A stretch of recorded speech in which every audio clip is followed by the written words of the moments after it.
Hello and welcome to a Sophisticated Pairs video blog. My name is Erica and today I want to talk to you about soft cut bras. Soft cut bras, or bras that do not contain underwire, evoke strong feelings of love or hate for most women, with many unwilling to change their opinion about these particular styles. So today I just wanted to talk a little bit about the pros and the cons of soft cut style bras in relation to their underwire sisters and hopefully broaden everyone's horizons. The first thing I want to talk to you about is availability. Now, underwire styles outnumber soft cut styles, which means it can be a little bit more difficult if you do love soft cut bras to find one that you really love or that fits your body, simply because there aren't as many options. The next thing I want to discuss is lift. Now, in general, you get better lift from an underwire style bra. Underwires can actually tack against your breastplate or basically lay flat. Because they can do this, it offers you greater anchorage and support. Plus, the underwires tend to individually encase each breast. Now, this is important because this means that each of your breasts gets an individualized level of support. Thus, you also get a lot more lift. However, soft cup styles have come a long way, and women who are in that smaller cup size range, say triple D or lower, often find they get comparable levels of support from both style bras. But in general, I would say that you tend to get a little bit more lift from an underwire. The next attributes I want to discuss are shaping and styling. Due in part to their lower availability, soft cup style wearers tend to have less options available to them, especially if they're looking for something smooth. I've had several women come into the store who are soft cup aficionados and are looking for a seamless, completely smooth look under clothes. And bras like this do exist. For example, the Wacoal Awareness bra that I'll be showcasing later in this blog does provide you with a nice smooth appearance under knits. However, it's only available up to a triple D cup, and to be honest, I feel like that triple D is pushing it if you have heavier breast tissue. So sometimes there really is a sacrifice that has to be made in terms of shaping and styling. Additionally, most soft cut models tend to heavily utilize seams, thicker bands, or even materials like lace in order to give you that same level of support. But why? Well, without that underwire there to help you with that ever pivotal tacking, the designers have to use some other techniques in order to give you that same amount of lift and support. And that usually means going with something like a seam, or even using lace, which is a very rigid material. And in fact, rigid fabrics can give you the most support because there's less give to them. And the less give there is, it means the less your breast tissue can kind of weigh down the fabric and stretch it out. So often you'll see with a soft cut model that they do employ these tactics. For example, the Elomi Caitlyn Bra, which we'll also be showing later in the blog, utilizes seams, the thicker, more rigid band, and it also has some embroidery on it. So you really have to evaluate what your needs are when it comes to a soft cup style, because if you're looking for something smooth, but you're in that, say, triple D cup or higher range, it can be very difficult to find a style that's going to provide you with adequate support in your size range and still be smooth.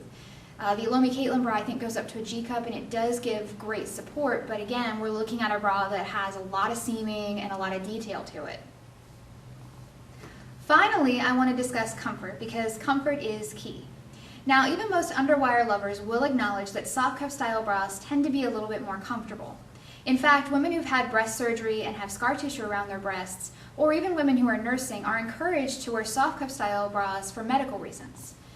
However, having said that, I think personally that a lot of women swear off underwire style bras because they've never been fit properly. If you're in the wrong size bra, that can mean that the underwire is sitting on breast tissue. And if you recall from one of our earlier video blogs, I was demonstrating just how big a difference it can be when you have that band size in particular, if it's not correct. So you may have the underwire just sitting on breast tissue on the side or even in the front, and that can certainly be uncomfortable. It can chafe, it can pinch, and at the end of the day, you just want to rip that baby off and throw it away. So I can totally understand where a lot of the complaints come from in terms of comfort for an underwire style bra. Another issue kind of going along with this is if you're not putting your bra on properly, you may be inadvertently leaving a lot of breast tissue on the side of your body that really should be firmly encased with the underwire. In fact, a good fitting bra won't sit on breast tissue at all. It will only sit on your ribs or your other tissue that you have in this region. It won't sit on the breast tissue. Now I would like to take the opportunity to demonstrate some of these differences between soft cup and underwire styles that I've been talking about for the first part of the blog. The first bra I want to show you this on is the Elomi Caitlyn Bra. This is the Caitlyn in the underwire style in size 40 FF. And this is the Caitlyn in the soft cup option, also in size 40FF. Now what I'd like to do is just bring the camera in close so you can really see the differences in construction between these two bras. Aside from the underwire issue, they are essentially the same bra, but you can really see just what kind of techniques designers need to use when they know they're going to have an underwire versus when they know they're not. So let's take a look at that. Okay, the first thing I would like to note is the similarities between the two bras.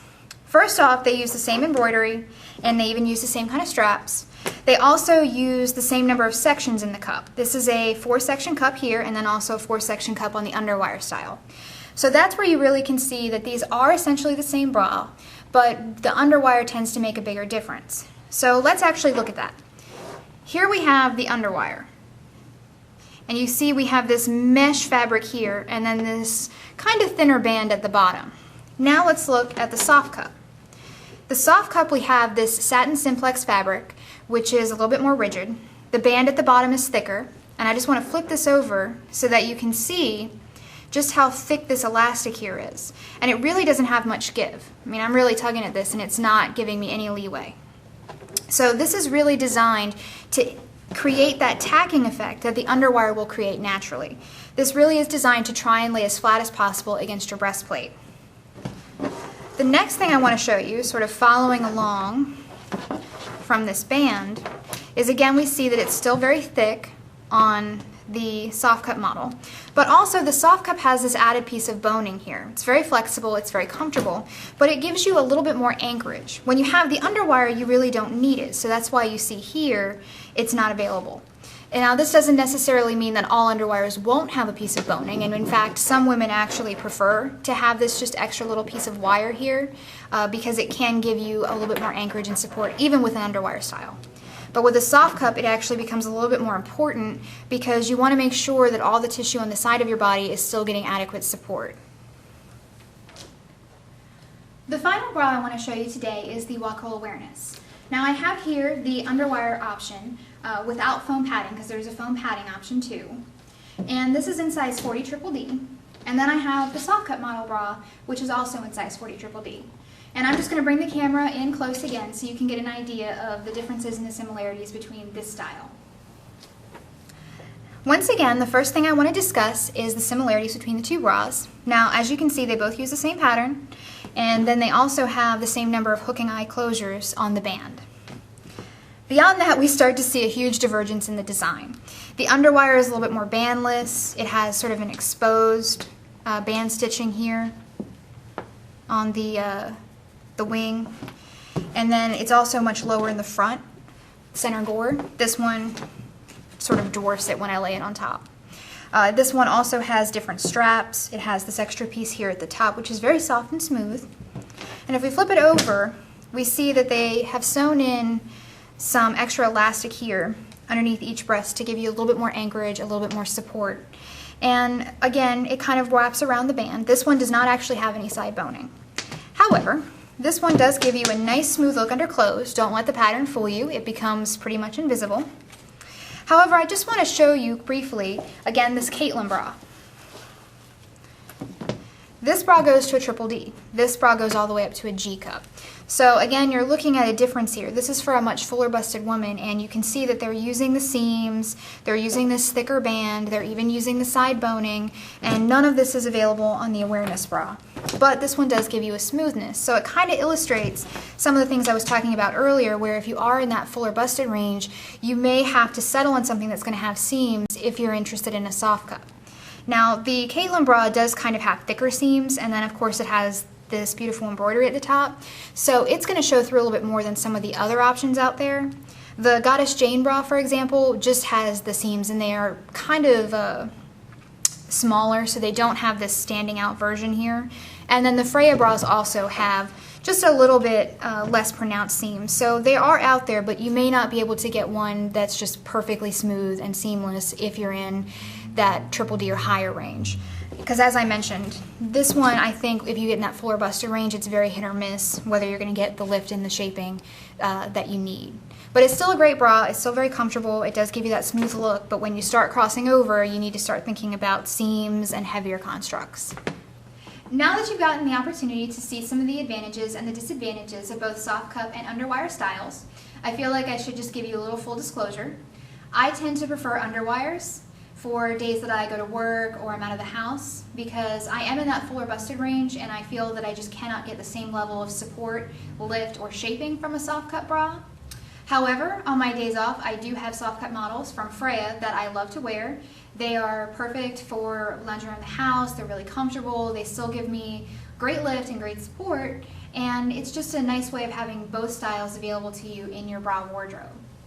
Well, I hope you found this informative, and as always, if you have any questions, comments, suggestions, or concerns, please feel free to email sophisticatedpair@gmail.com.